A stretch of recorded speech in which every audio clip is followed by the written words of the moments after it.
Hello friend, मैं are के एक बार फिर से आपका इस हमारे यूट्यूब चैनल बीएससी बायो वाला में स्वागत है।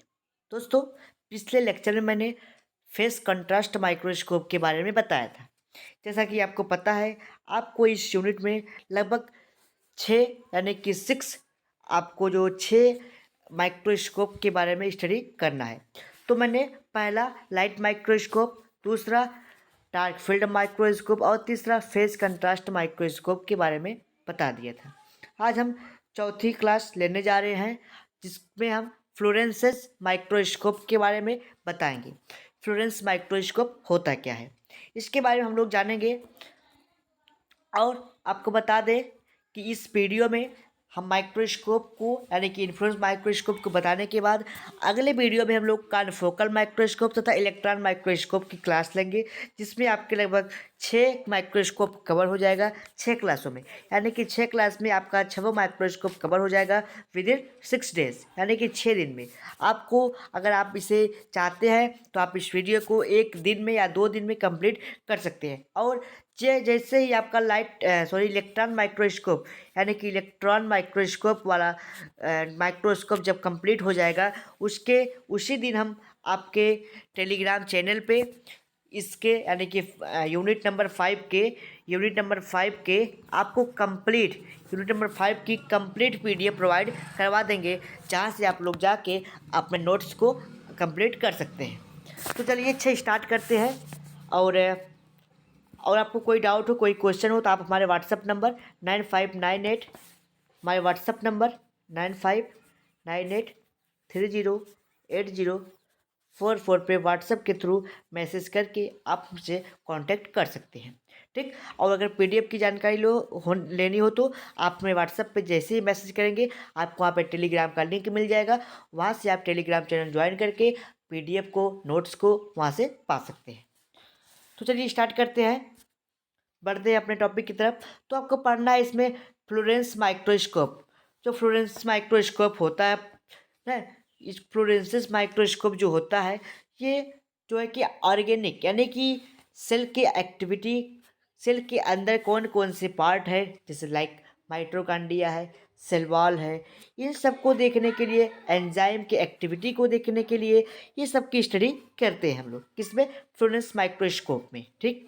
अच्छा, तो fluorescence microscope was discovered by, जो फ्लोरेंस माइक्रोस्कोप है उसकी खोज सबसे पहले किसने की थी? तो इसकी खोज सी जेम्स एवं कार्ल रिचार्ड ने किया था। कब किया था? 20वीं शताब्दी में, 20 वाले सेंचुरी में। ठीक। तो आइए आगे बढ़ते हैं। Fluorescence microscope is A optical microscope. जो फ्लोरेंस माइक्रोस्कोप है वो कैसा माइक्रोस्कोप है? वो ऑप्टिकल माइक्रोस्कोप है। ठीक। दैट यूज द इन्फ्लोरेंसेज इंट्रीडेड और addition to the scattering, reflection and attenuators and observer to the study। यानी कि जो ये इन्फ्लोरेंसेस माइक्रोस्कोप है, फ्लोरेंसिस माइक्रोस्कोप है, ये स्कैटरिंग यानी कि रिफ्लेक्टिंग, एब्जॉर्बिंग, इन सब के बारे में, किसका, इन सब के बारे में, एब्जॉर्बर के बारे में, यानी कि एब्जॉर्प्शन के बारे में स्टडी किया जाता है। ठीक। रिफ्लेक्शन के बारे में, स्कैटरिंग के बारे में, इन सब के बारे में स्टडी करते हैं किसके द्वारा? फ्लोरेंस माइक्रोस्कोप के द्वारा। आगे बढ़ते हैं हम लोग। प्रॉपर्टीज ऑफ ऑर्गेनिक यानी कि ऑर्गेनिक मटेरियल की प्रॉपर्टीज़ को जानने के लिए, जैसे ऑर्गेनिक मटेरियल हो गया, इनऑर्गेनिक मटेरियल यानी सब्सटेंस जो हो गए, उनके प्रॉपर्टी को जानने के लिए और ठीक किसका उपयोग करते हैं? फ्लोरेंस माइक्रोस्कोप का। Refer to the any microscope that use fluorescence microscope generate और इमेज, यानी कि जो माइक्रोस्कोप होता है, कौन सा? Fluorescence microscope. इसके द्वारा, इसके यूज से एक इमेज बनाई जाती है, जिसके द्वारा हमें ऑर्गेनिक और इनऑर्गेनिक सब्सटेंस के क्या एक्टिविटी को दिखाई पड़ती है। यूजिंग, हाँ, it is a simple type of micro. ये कैसा है? ये एक सिंपल टाइप का माइक्रोस्कोप है विथ बेटर रिजोल्यूशन, यानी कि जो इसका रिजोल्यूशन पावर होते हैं, देखने की क्षमता होती है, वो काफ़ी अच्छी होती है।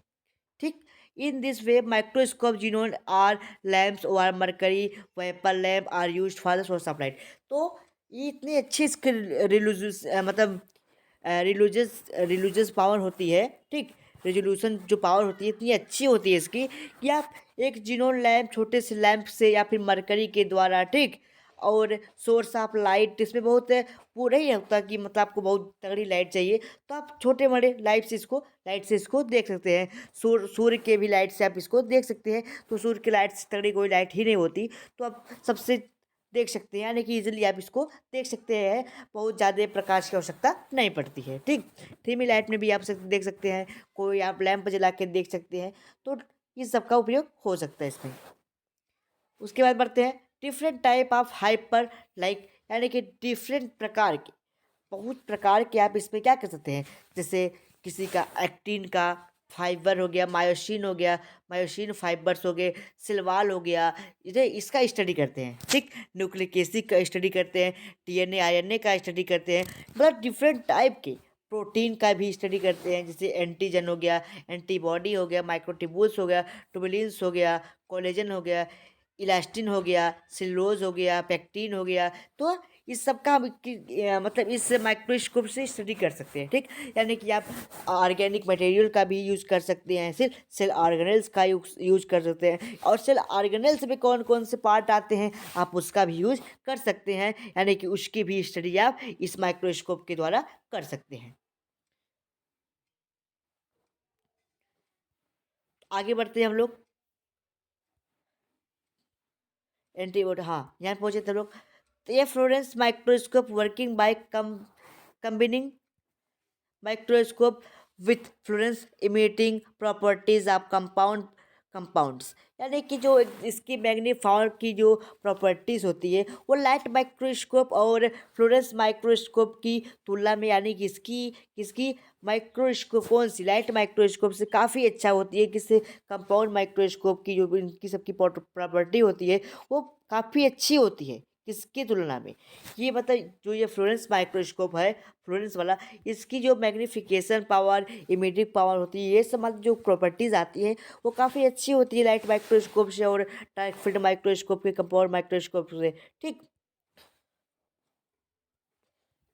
Florence microscope is simple observer, यानी कि कॉल्ड एज सिंपल एब्जॉर्बर, यानी कि ये जो सोर्स दैट एग्जिट, मतलब क्या होता है किसमें कि जो मालिक्यूल्स होते हैं, आयंस होते हैं, तो इसका बहुत सिंपली, यानी कि आसानी से आप क्या कर सकते हैं, एब्जॉर्बर, इसको एब्जॉर्ब कर सकते हैं। एब्जॉर्बर के द्वारा देख सकता है, जो देखता है उसे एब्जॉर्बर करते हैं, ठीक। आगे बढ़ते हैं हम लोग। पार्ट ऑफ फ्लोरेंस माइक्रोस्कोप, यानी कि फ्लोरेंस माइक्रोस्कोप में, फ्लोरेंसिस माइक्रोस्कोप में कौन कौन से पार्ट आते हैं, ठीक। ये बहुत लंबी क्लास नहीं होने वाली है, छोटी सी क्लास है जिसको हम लोग 15 से 20 मिनट में कवर कर लेंगे, ठीक। तो fluorescence microscope consist of several part, ये जो माइक्रोस्कोप होता है इससे बहुत सारे पार्ट होते हैं, ठीक। जैसे लाइट के लिए मिरर की आवश्यकता होती है, लाइट आएगी तो मिरर से होके कहाँ जाएगी, तो कंडेंसर पे जाएगी, सबस्टेशन से होते हुए, यानी कि स्पेसिमेन से होते हुए, स्पॉट से होते हुए एब्जॉर्बर के पास जाएगी, सॉरी स्पेसिमेन के पास से होते हुए ये जाएगी कहाँ तक, ये जाएगी लेंस तक, कंडेंसर तक, फिर वहाँ से आपको दिखाई पड़ेगा। तो आगे बढ़ते हैं हम लोग। देखिए आपको पावरफुल लाइट सोर्स की आवश्यकता होती है, ठीक। तो आप क्या करते हैं, light emitting from the xenon or lamp mercury, इस सब का यूज आप क्या कर सकते हैं, इन सब का आप यूज कर सकते हैं किसके लिए, light micro sorry Florence microscope में सबस्टेशन को देखने के लिए, यानी कि लाइट लाइट को देखने के लिए, लाइट के द्वारा देखने की, यानी कि इसमें लाइट की आवश्यकता होती है। तो आप कोई भी एक लैम्प यूज कर सकते हैं, मरकरी यूज कर सकते हैं, ठीक। प्रोवाइडिंग ब्राइटर लाइट का उपयोग कर सकते हैं किसके लिए, ऑब्जेक्ट को देखने के लिए। आगे बढ़ते हम लोग। एक्सी एक्सीटेशन फिल्टर का उपयोग आप इसमें कर सकते हैं, ठीक। तो आप लोग जिसकी वेवलेंथ ज़्यादा होती है, ठीक। उसके बाद बढ़ते हैं आप टाइक्लोरिक मिरर का उपयोग करते हैं, टाइक्लोरिक मिरर का उपयोग कर सकते हैं जो कुछ इस प्रकार से होता है, ठीक। यहाँ पे लाइट पड़ती है, फिर यहाँ से रिफ्लेक्ट होती है, फिर कहाँ आती है, फिर आती है जो जहाँ से हम लोग देखते हैं वहाँ पे आती है। तो ये दोनों प्रकार के काम करती है। डाइक्लोरिक मिरर होता है इसमें, ठीक, जो लगभग 75 यानी कि 45 डिग्री मतलब एंगल पे लगा होता है, ठीक। तो आप इसको अपने ढंग से देख सकते हैं, ठीक। आगे बढ़ते हैं हम लोग।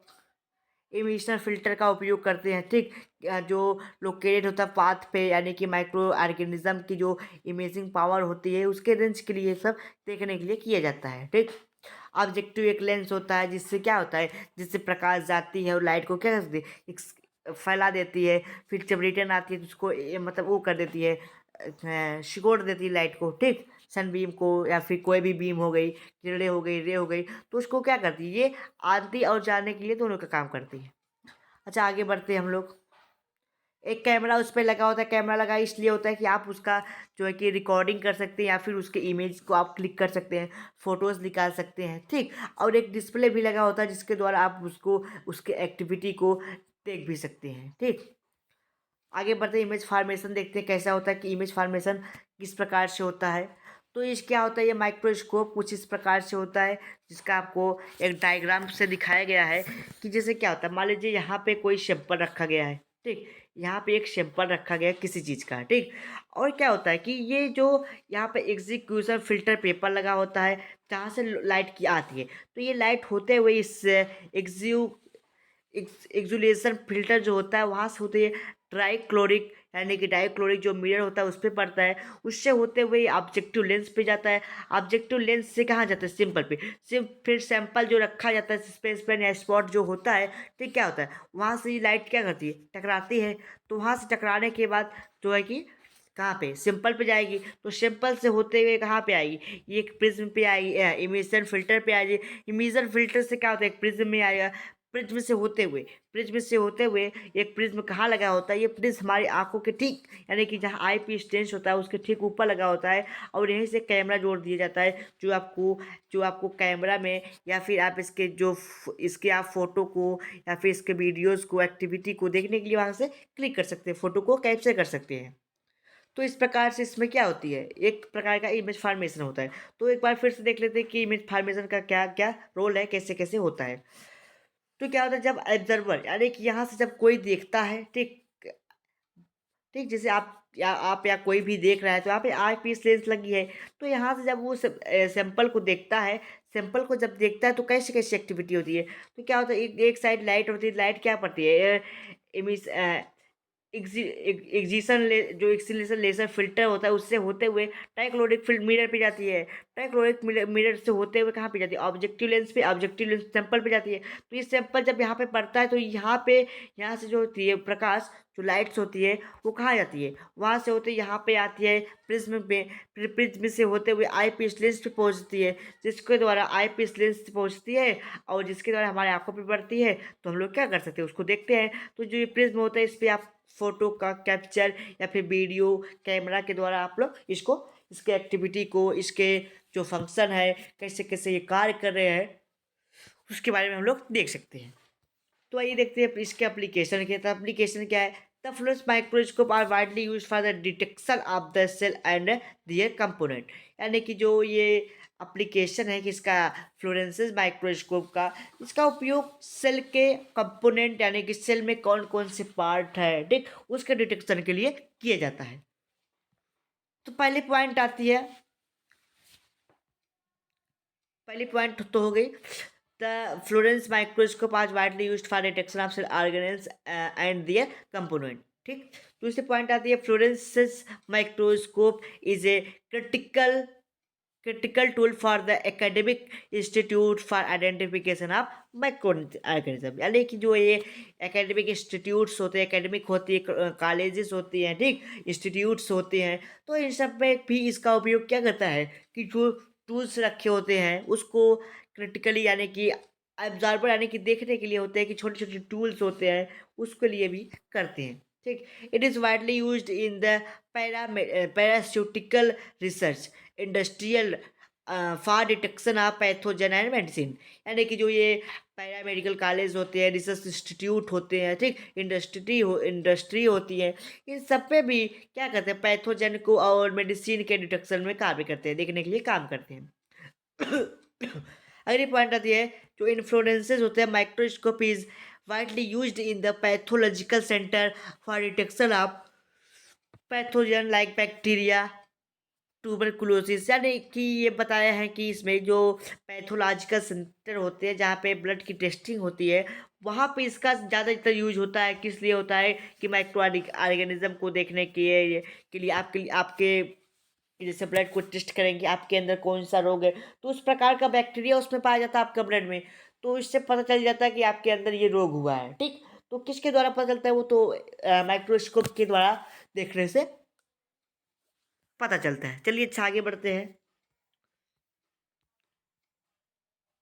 पांचवी बात करते हैं कि एंड अदर बैक्टीरिया, कुछ आप और भी बैक्टीरिया को देख सकते हैं, बैक्टीरिया, वायरस, फंजाई, ये सबको भी आप देख सकते हैं। तो fluorescence microscope are widely used in demonstration of molecules like protein, lipid, carbohydrate. हाँ, तो इसमें ये कहा कि जो माइक्रोस्कोप है उसका उपयोग आप लोग मालिक्यूल्स जैसे प्रोटीन को देखने के लिए, लिपिड को देखने के लिए, कार्बोहाइड्रेट को देखने के लिए भी करते हैं। तो यानी कि माइक्रोस्कोप का उपयोग भी आप किस में कर सकते हैं? इस माइक्रोस्कोप का भी उपयोग आप प्रोटीन को, लिपिड को, कार्बोहाइड्रेट को, इन सबको भी देखने के लिए कर सकते हैं। अच्छा, अगली पॉइंट की बात करते हैं हम लोग। It is used in detection of nucleic acid, DNA और आरएनए। मतलब आप इस माइक्रोस्कोप का उपयोग डीएनए, आरएनए को देखने के लिए भी कर सकते हैं, न्यूक्लिक एसिड को कर सकते हैं। आगे बढ़ते हैं हम लोग। It is used in detection, यहाँ तो हो गया। This microscope used in diagnostic of the infection, disease and the immunology response.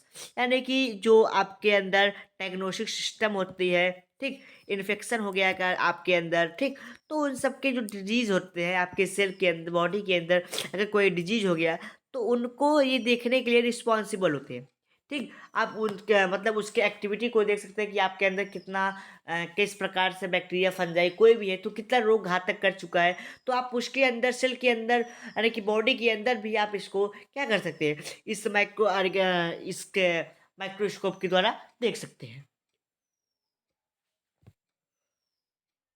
आगे बढ़ते हैं।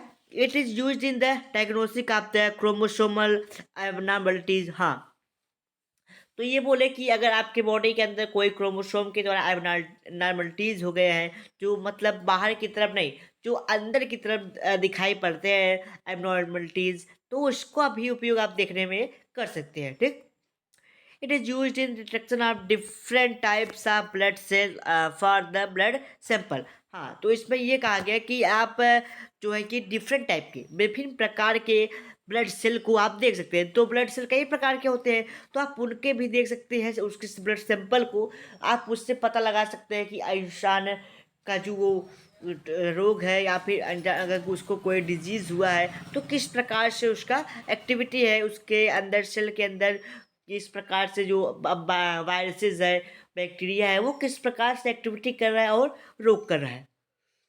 तो ये रहा फ्लोरेंस माइक्रोस्कोप।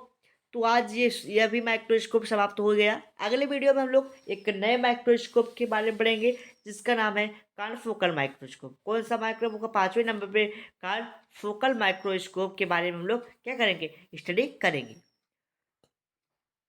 तो अगर आपको वीडियो अच्छा लगा हो तो लाइक करके जाइए। यहाँ से आपको नोट्स मिल जाते हैं ताकि आपको जो आपका एग्ज़ाम है वो तो थियरी पर्पज से ही होने वाला है, तो थियरी बेस पे ये आप इस पॉइंट को लिख सकते हैं।